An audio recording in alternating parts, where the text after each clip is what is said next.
Hello students, কি খবৰ তোমালোকৰ আশা কৰোঁ সকলো ছাত্ৰ-ছাত্ৰী ভালে আছে। আজিৰ এই ভিডিঅ'টোৰ জৰিয়তে অসম জাতীয় বিদ্যালয়ৰ ক্লাছ 8 ৰ সমস্ত ছাত্ৰ-ছাত্ৰীক স্বাগতম জনাইছোঁ আৰু তোমালোকৰ ক্লাছ 8 ৰ নতুন বিজ্ঞানৰ লেসন 15 পোহৰ লাইট এই লেসনটোৰ সম্পূৰ্ণ কোৱেশ্চনছ আনসাৰ এই ভিডিঅ'টোৰ জৰিয়তে তোমালোকক ধুনীয়াকৈ কৈ যোৱা হ'ব আৰু তোমালোকে লিখি ল'বা, ভালকৈ কোৱেশ্চন আনসাৰসমূহ দিয়া হ'ব আৰু তোমালোকে SI Light of Education চেনেলটো সাবস্ক্ৰাইব কৰিবলৈ নাপাহৰিবা।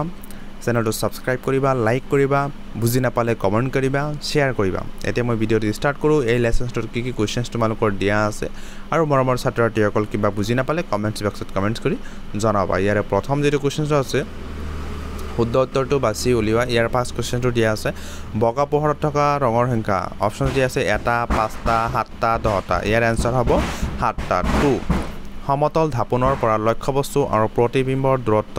অপচন দিয়া আছে সমান, সমান নহয়, সদায় সমান নহয়। শুদ্ধ উত্তৰ নাই। ইয়াৰ আনসাৰ হ'ব অপচন এ সমান। কোৱেশ্চন নং 3 দুডাল সমান্তৰাল পোহৰ ৰশ্মি প্ৰতিফলিত হৈ পুনৰ সমান্তৰালভাৱে গতি কৰিলে তেনে প্ৰতিফলনৰ নাম নিয়মিত প্ৰতিসৰণ বিচ্ছুৰণ। ইয়াৰ আনসাৰটো হ'ব অপচন বি নিয়মিত। তাৰ পিছত 4 নং চকুৰ সন্মুখৰ স্বচ্ছ অংশৰ নাম। অপচন দি আছে ৰেটিনা, আইৰিছ, পিউপিল, কৰ্নিয়া। ইয়াৰ আনসাৰটো হ'ব অপচন ডি কৰ্নিয়া। 5 নং কোৱেশ্চন অন্ধলোকে পঢ়িবৰ বাবে ব্যৱহৃত হোৱা পদ্ধতিটোৰ নাম। অপচনছ আছে braille, easy read, blind read. তিনিটা শুদ্ধ। ইয়াৰ কাৰেক্ট আনসাৰটো হ'ব অপচন এ ব্ৰেইল। তাৰপিছত কোৱেশ্চন নং 2 চমু উত্তৰ দিয়া। ইয়াৰে ফাৰ্ষ্ট কোৱেশ্চনটো দিয়া আছে এ পোহৰৰ প্ৰতিফলন বুলিলে কি বুজায়? আনসাৰ লিখিবা। কোনো মাধ্যমৰ পৰা পোহৰ ৰশ্মি আহি ধাপনত পৰাৰ পাছত পুনৰ একে মাধ্যমলৈ ঘূৰি অহা পৰিঘটনাটোক পোহৰৰ প্ৰতিফলন বুলি কোৱা হয়। তাৰপিছত বি আপতন কোণ আৰু প্ৰতিফলন কোণৰ মাজত সম্পৰ্ক কি? তোমালোকে আনসাৰ লিখিবা। আপতন কোণ আৰু প্ৰতিফলন কোণৰ মাজৰ সম্পৰ্ক হ'ল আপতন কোণ আৰু প্ৰতিফলন কোণ সদায় সমান। কোৱেশ্চন চি সমতল ধাপনত হোৱা প্ৰতিবিম্ব হাতেৰে চুই চাব পাৰিনে? তোমালোকে আনসাৰ লিখিবা। সমতল ধাপনত হোৱা প্ৰতিবিম্ব হাতেৰে চুই চাব নোৱাৰি। ডি পইণ্ট পাৰ্শ্বীয় বিলোমন কাক কয়? আনসাৰ লিখিবা। লক্ষ্যবস্তুৰ তোমাৰ সোঁহাতখন প্ৰতিবিম্বৰ বাওঁহাত যেন হ'ব আৰু তোমাৰ বাওঁহাতখন প্ৰতিবিম্বৰ সোঁহাত যেন হ'ব। প্ৰতিবিম্বৰ ধৰ্মৰ ভাৱে এনে হয়। ইয়াকে পাৰ্শ্বীয় বিলোমন লেটাৰেল ইনভাৰ্জন বুলি কোৱা হয়। ই নম্বৰটো পোহৰৰ কি পৰিঘটনাৰ বাবে ৰামধেনুৰ সৃষ্টি হয়? আনসাৰ লিখিবা। বৰষুণৰ পানীৰ টোপালত হোৱা পোহৰৰ বিচ্ছুৰণ পৰিঘটনাৰ বাবে আকাশত ৰামধেনুৰ সৃষ্টি হয়। এফ চকুৰ কোন অংশত লক্ষ্যবস্তুৰ প্ৰতিবিম্ব গঠন হয়? আনসাৰ লিখিবা। চকুৰ ৰেটিনা অংশত লক্ষ্যবস্তুৰ প্ৰতিবিম্ব গঠন হয়। নেক্সট 3 নং কুৱেশ্চনটো উত্তৰ দিয়া। প্ৰতিফলনৰ সূত্ৰ দুটা লিখা। তোমালোকে আনসাৰ লিখিবা আৰু এই যেটো কুৱেশ্চনছ ইয়াতে পাইছা তোমালোকে প্ৰতিফলনৰ সূত্ৰ যে দুটা লিখিবলৈ দিছে এই কুৱেশ্চনটো তোমালোকে ক্লাছ 10 ত পাবা। আজি কৈ দিলোঁ। ইয়াৰে ফাৰ্ষ্ট যেটো পইণ্ট আপতিত ৰশ্মি, প্ৰতিফলিত ৰশ্মি আৰু আপতন বা প্ৰতিফলন বিন্দু থকা অবিলম্ব একেখন সমতলতে থাকে। পইণ্টটো প্ৰতিফলনৰ ক্ষেত্ৰত আপতন কোণ আৰু প্ৰতিফলন কোণ সদায় সমান। বি কুৱেশ্চন এখন সমতল ধাপনত প্ৰতিবিম্ব কেনেকৈ সৃষ্টি হয়? চিত্ৰ আঁকি বুজাই দিয়া।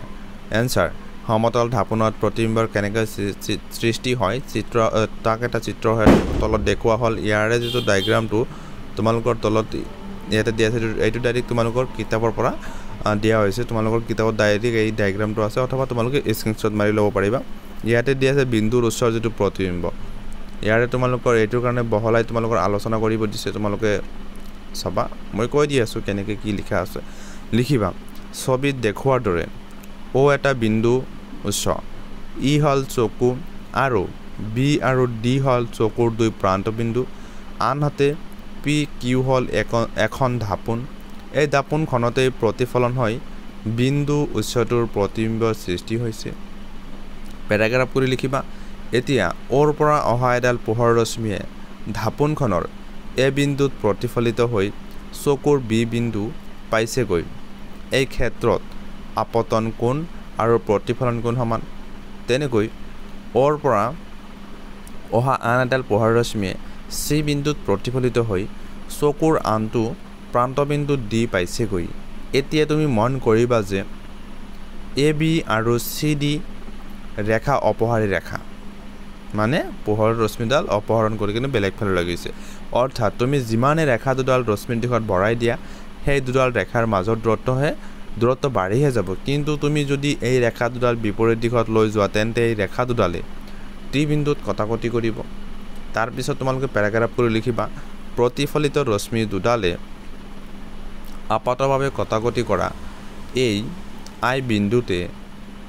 আই বিন্দুতে বিন্দু উচ্চতাৰ প্ৰতিবিম্ব সৃষ্টি হ'ব ধাপনৰ পৰা ও আৰু আইৰ দূৰত্ব জোখা দেখিবা যে এই দূৰত্ব সমান অৰ্থাৎ ধাপনৰ পৰা লক্ষ্যবস্তুৰ দূৰত্ব আৰু প্ৰতিবিম্বৰ দূৰত্ব সমান নেক্সট সি পইণ্টত নিয়মিত আৰু পৰিব্যাপ্ত প্ৰতিফলন কি এনসাৰ লিখিবা যদি দুডাল সমান্তৰাল পোহৰ ৰশ্মি কোনো পৃষ্ঠত প্ৰতিফলিত হোৱাৰ পাছত পুনৰ সমান্তৰালভাৱে গতি কৰে তেন্তে তাক নিয়মিত প্ৰতিফলন বুলি কোৱা হয় যদি দুডাল সমান্তৰাল পোহৰ ৰশ্মি কোনো পৃষ্ঠত প্ৰতিফলিত হোৱাৰ পাছত পুনৰ সমান্তৰালভাৱে গতি নকৰে তেন্তে তাক অনিয়মিত বা পৰিব্যাপ্ত প্ৰতিফলন বুলি কোৱা হয় প্ৰতিফলন বুলি কোৱা হয় নেক্সট কোৱেশ্চনটো চাবা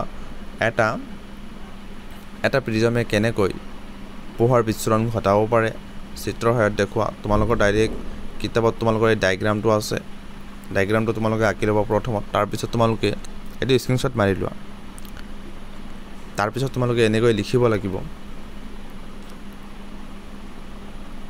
কাঁচৰ এটা প্ৰিজম লোৱা আৰু তাত সূৰ্যৰ ৰশ্মি বেকাকৈ পৰিব দিয়া তুমি দেখিবা যে প্ৰিজমৰ হিফালে সেই পোহৰ হাতটা স্পষ্ট বৰ্ণত বিভক্ত হৈ পৰিছে এই ক্ষেত্ৰত প্ৰিজমৰ মাজেৰে প্ৰতিহৰিত বগা পোহৰৰ বিচ্ছুৰণ ঘটিছে নেক্সট এটা মানৱ চকু আঁকি তাৰ অংশবোৰ দেখুৱা এটো তোমালোকৰ ডাইৰেক্ট কিতাপত আছে 15 নম্বৰ 8 যেটো চিত্ৰ চকুৰ বিভিন্ন অংশ এটো তোমালোকে চাবা এটা মানৱ চকু আঁকি তাৰ অংশবোৰ দেখুৱা তাৰ পিছত এফ অন্ধ বিন্দু বুলিলে কি বুজা চকুৰ বিভিন্ন গুৰুত্বপূৰ্ণ অংশৰ যেনে কৰ্নিয়া আইৰিছ লেন্স ৰেটিনা স্নায়ুকোষ মগজুত দৃষ্টিৰ সংবেদন সৃষ্টি কৰা অংশ আদি যিকোনো অংশ ধ্বংস হল বা অকাৰ্যকৰী হোৱাতে আছে এটো হোৱাতে লিখিবা অকাৰ্যকৰী হোৱাতে এনেকুৱাকৈ বানাম লিখিবা অকাৰ্যকৰী হোৱাতে